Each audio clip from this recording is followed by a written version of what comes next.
Hi guys, welcome back to another video. It's Dan here from Sports Cards UK, and in today's video we've got another Mail Monday. So we've got about 4 parcels to open up in today's video, so without further ado, let's get these things open.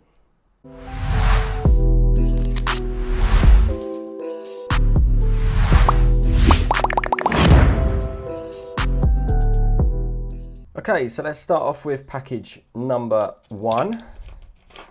Slightly small package with a number of cards actually. So we have some football, which is exciting. A lot of it has been F1 at the moment, and there probably is some F1 in here. But these are some really cheap cards that I picked up that I plan to just flip. So this is a Kevin De Bruyne Prism Silver. So this is a Panini Select Prism Silver from Euro 2020. Obviously it's nowhere near his rookie, but I do think the refractors or silver cards are very, very nice ones to pick up. And if you can kind of get these on 99p bids, you are able to kind of flip them if you do buy nows. Normally they do sell pretty well.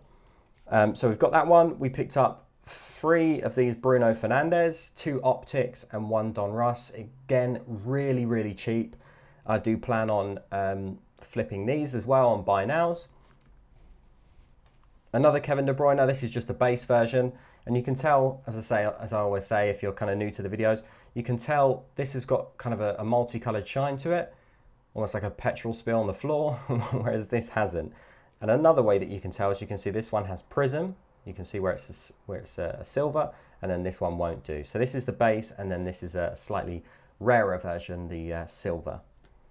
And then we have another Optic. So it was 3 Optics and a Don Russ, and so cheap. I can't remember exactly how much I paid for these because it was a while ago, but obviously it will be up on screen. I do remember it being very cheap. We picked up a Sergio Perez refractor. For Topps they call it refractor, for Panini they'll call it silver. Same applies, it will say refractor as Panini says prism. There's a base version of this, and then there's the refractor or kind of multicolored silver version. We also picked up a refractor of this Lando Norris rookie card. Really, really happy with this. Obviously, it's not the portrait one, but the refractors are still really, really good to go for. And also a George Russell Freshest, which I'll probably put again up on my buy now. Probably all of these will be for sale, except from the Lando, because I'm a Lando fan. That will probably go straight into the PC. So decent start there. We got some football with Bruno Fernandes. Your best bet with Bruno Fernandes, in my opinion, is to pick up the Topps Chrome Sporting Lisbon card of his, or you can go for some early, I think, Serie A stickers potentially. But yeah, the stickers will go a lot further back than the cards. But if you're after the cards, I'd go for the refractor of the Topps Chrome in the Sporting Lisbon kit. Or if you can't go for the refractor, if it's a bit too expensive, then go for the base card. So for package number 2, we've got something that's wrapped up in a bit of paper.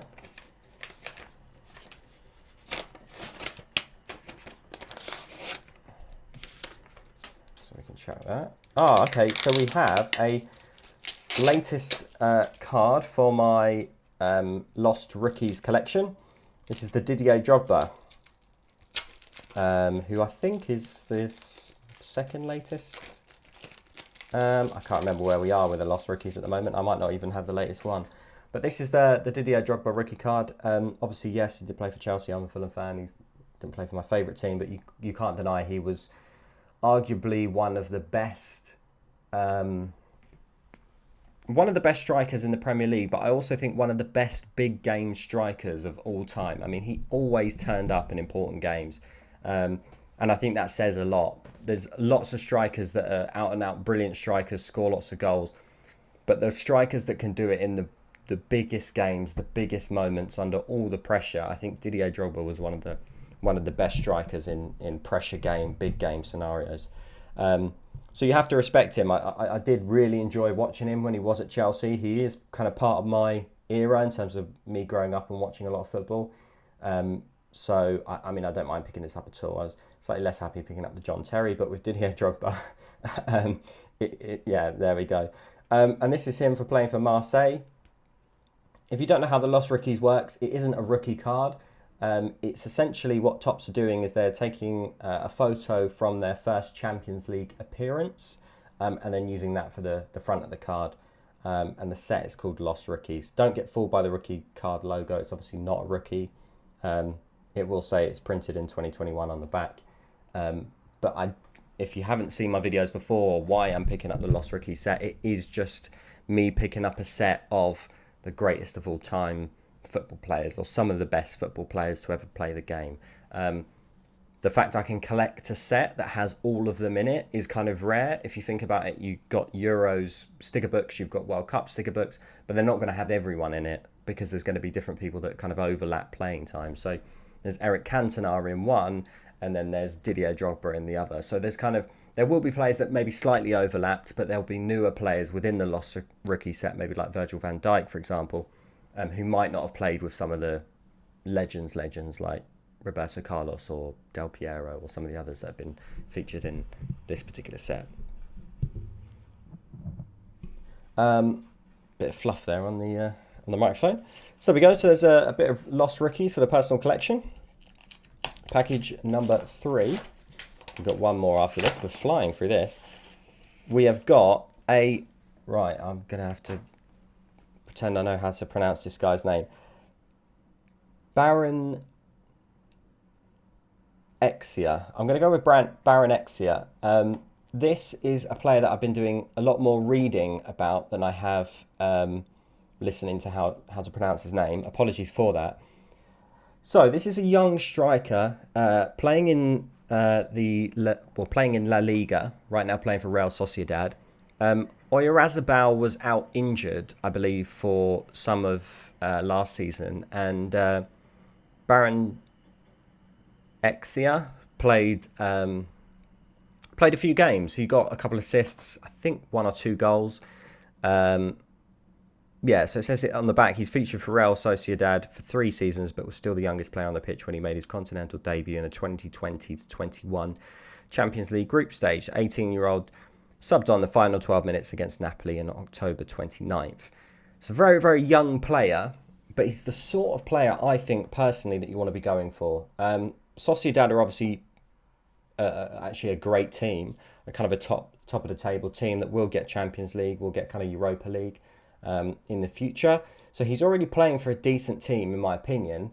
If he goes to someone like maybe Real Madrid when he gets older, maybe if he comes over to the Prem, I think it's going to be an interesting card to have. And the fact that I got a refractor of the sort of the Topps Merlin, and you can see it's a refractor on the bottom here, for as cheap as I did, I was pretty happy. So this is kind of a bit of a sort of a risky prospecting type buy. But I am pretty happy with it, and I do think it's hopefully going to do me fairly well in the long run. You can see it is slightly off-centre. You can see the kind of the box here is slightly almost drawn to the left-hand side. You can see you've got more space on this right-hand side here than you do on the left. So it's something to look out for. It's almost printed kind of wonky onto the page. So it won't fetch a 10, and it's probably not going to go off for grading. But it's one of those cards that you hold on to raw. It's already a refractor, which is a kind of a good one to go for, rather than go for the base, which will be more common. And then just flip it when if he gets to the Champions League and maybe scores lots of goals, or if he makes a kind of a big money move. Obviously, prospecting isn't something that I focus on really. The majority of my investing does try to come in things that I can kind of flip, things that are relevant, or the greatest of all time players. So you want people that are kind of at the top of their game, or have been at the top of the game, and they tend to be the best ones to go for, because you don't have to worry about injuries and transfers. If someone goes off to, you've got a brilliant football player, but he goes off to China and then no one's talking about him anymore. It's kind of a worst case scenario. So yeah, greatest of all times is generally what I focus on. However, a bit of prospecting here and there is actually quite fun. So it's something that I would recommend, but it's kind of closer to gambling, almost prospecting sometimes.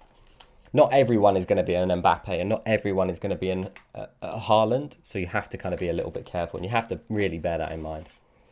And so for the final parcel, We have a bit of Hamilton, which again is going to be it's just a base card, but I did pick up super cheap, so it's going to be a flip for me. I'm doing a lot more flipping than I have done previously. My strategy, probably when I started sports cards investing, was hold or send a lot of things to grade. That particular plan didn't really go well for me at all. I sent things off with graded gem over a year ago and I haven't had them back. It's been 13 months now.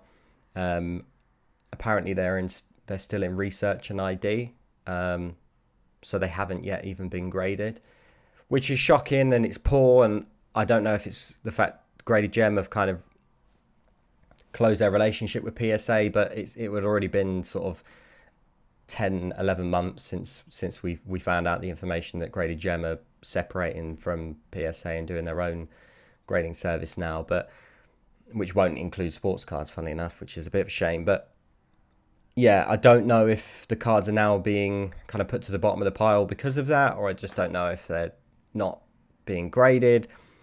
And it's just difficult because it's sad to see that PSA are opening up other service levels, but they've got cards that they haven't graded in over a year, and they're sort of just leaving those to the side, or I don't know what's happening with those at the moment. So me personally, I'm not sending any more cards off to PSA, probably ever again. That strategy is pretty much gone for me. I spent a lot of money on grading, so I've got a lot of money held up at the moment. So I haven't had as much money to put into sports cards investing because I haven't been able to turn over as much of a profit as I thought I could have. So it's been a kind of a long-term investment as opposed to a kind of a sort of medium to short term. So at the moment I'm doing a lot more flipping than I normally would, which is quite fun. I'm enjoying it. You have to be pretty on the ball in terms of looking at news and finding out what's going on, transfers and other bits and pieces. But I'm enjoying it. It is interesting. I will at some point send some things off to SGC. I know a few people have asked me about an SGC video.